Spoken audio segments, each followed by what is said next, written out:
کہ میں بہت مختصر خطاب کر کے ختم کر دوں گا، کیونکہ حضرت علامہ مولانا حافظ احسان صاحب شری لنکا دامت برکاتہم العالیہ 4 بجے ان کی ٹرین ہے آسنسول سے، تو حضرت کو 4 بجے سے پہلے 4 بجے ٹرین پکڑنا تو کم سے کم 3:30 بجے تو یہاں سے نکلنا پڑے گا، تو آدھا گھنٹہ کم سے کم تیاری اور سوٹ کیس وغیرہ لینا اور پھر اسٹیشن جانا اس پہ لگ جائے گا، تو وقت بالکل زیادہ ہے نہیں، 12:30 بج رہے ہیں، تو آپ سمجھ سکتے ہیں کہ کتنے دیر میں ان کی اور مجھے اپنی تقریروں کو سمیٹنا ہے۔ تو اب اگر اس میں آپ تھوڑا سا اس طرح سے ڈسٹربینس کرو گے تو مسئلہ ہو جائے گا، اس لیے آپ برائے کرم تشریف رکھیں اور سنجیدگی کے ساتھ گفتگو کریں، زیادہ وقت میں آپ کا نہیں لوں گا۔ بہرحال میں عرض کر رہا تھا کہ 3 فتنے اس وقت مسلمانوں کے تعلق سے بہت زیادہ شدید فتنے ہیں۔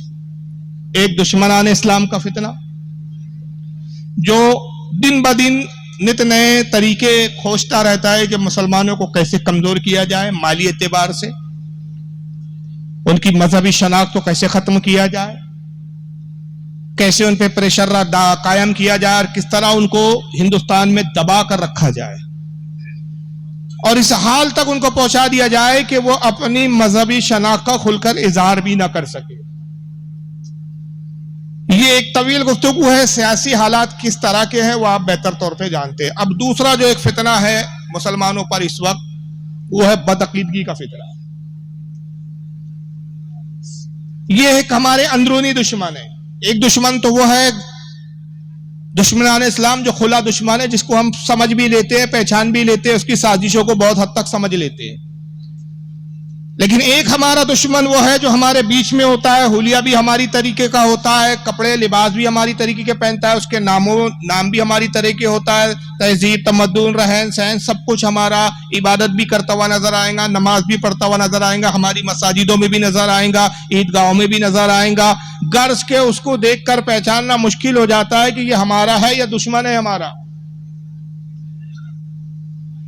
لیکن مسئلہ کہاں کھڑا ہو جاتا ہے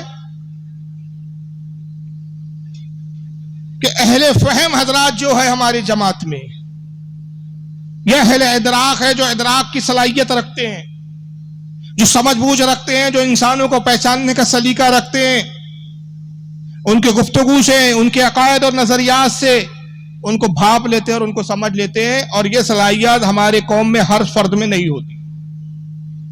مخصوص ہوتے ہیں وہ لوگ جو اس طرح کی صلاحیت اللہ ان کو نوازتا ہے، اور یہ صلاحیتوں سے جو بہرہ بر ہوتے ہیں وہ ہماری جماعت کے علماء اہل سنت ہے۔ اور تیسرا پھر ایک اور فتنہ ہے، وہ ہے مذبذبیت کا فتنہ، صلح کلیت کا فتنہ، پلپلا پن، ادھر بھی اور ادھر بھی، طے نہیں کر پاتے ہیں بیچارے کہ کدھر جائیں ہم۔ یہ بھی ٹھیک نظر آتا ہے ان کو، یہ بھی ٹھیک نظر آتا ہے، دونوں گروہ میں امتیاز نہیں کر پاتے کہ کون حق ہے اور کون باطل ہے۔ اور ایسے لوگوں سے اکثر جب ملاقات ہوتی ہے اور ان کو تنبیہ کی جاتی ہے، متنبہ کیا جاتا ہے کہ بھائی یہ چھپا ہوا دشمن ہے، لیکن یہ حق در حقیقت ہمارا دشمن ہے، اور ہمارا اس لیے دشمن ہے کہ یہ ہمارے اللہ اور ہمارے رسول کا دشمن ہے۔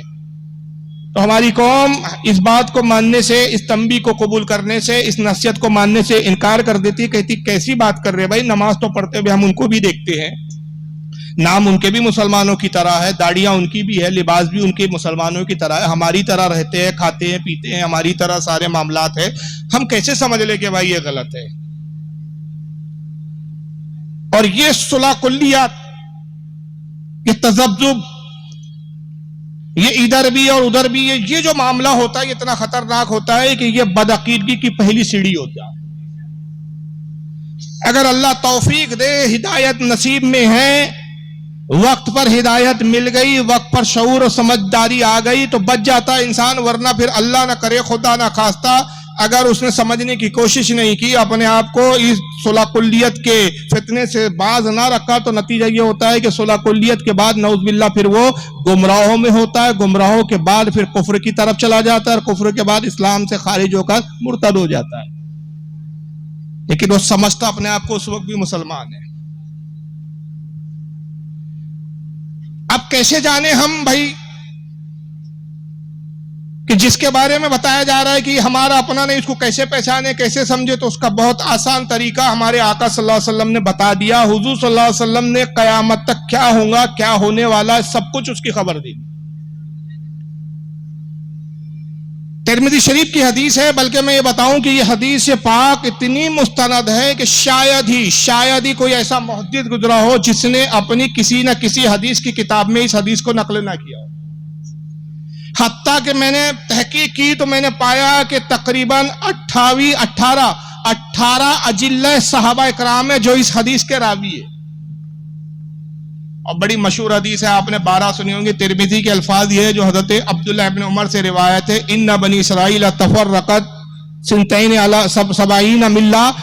اللہ کے نبی نے فرمایا قوم بنی اسرائیل میں قوم بنی اسرائیل جو موسیٰ علیہ السلام کی قوم گزری، رسول اللہ سے پہلی کی امت بنی اسرائیل گزری جس میں بہت سارے انبیاء اکرام مبعوث ہوئے، حضرت عیسیٰ تک سب بنی اسرائیل میں آئے. فرمایا کہ قوم بنی اسرائیل میں اختلاف ہوا تو وہ قوم 72 فرقوں میں بٹ گئی. وَتَفْتَرِقُ أُمَّتِي عَلَىٰ 30 و70 مِلَّةً. اور اے لوگوں آگاہ ہو، میری امت میں بھی اختلاف ہوگا تو میری امت 73 فرقوں میں بٹ جائیں گی. وہ 72 فرقوں میں بٹے لیکن میری امت 73 فرقوں میں بٹیں گی. کلہم فی النار، سب کے سب جہنم میں جائیں گے. الا ملۃ واحدہ، صرف ایک جماعت ہوں گی، ایک گروہ ہوگا جو جنت میں جائیں گا. قالوا من ہی یا رسول اللہ صلی اللہ علیہ وسلم. صحابہ کرام نے عرض کیا اللہ کے نبی صلی اللہ علیہ وسلم، جنتی جماعت کی، جنتیوں کی پہچان کیا ہے، ان کی نشانی کیا ہے، کیسے ہم ان کو پہچانے کہ جنتی ہے؟ تو آقا نے جو پہچان بتائی، اس زمانے میں اس پہچان کو جاننا سمجھنا بہت ضروری ہے. آقا نے فرمایا ما انا علیہ و اصحابی، کہا جنتیوں کی پہچان یہ ہوں گی جو میرے اور میرے صحابہ کے عقیدے پر ہوں گا وہی جنتی ہوں گا.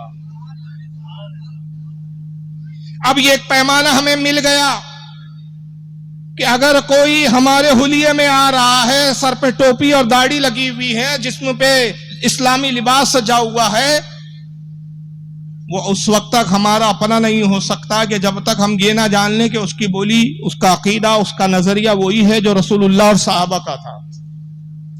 اگر اس کا عقیدہ صحابہ رسول کے عقیدے کے مطابق ہے تو ہمارا ہے، ورنہ پھر وہ ان 72 فرقوں میں سے کسی نہ کسی ایک فرقے سے ضرور تعلق رکھتا ہے. اور ایسے شخص سے ہمیں اپنے ایمان کو اور اپنے آپ کو بچانے کی ضرورت ہے. آج جو موجودہ جماعتیں ہیں، کچھ نامزد ہے،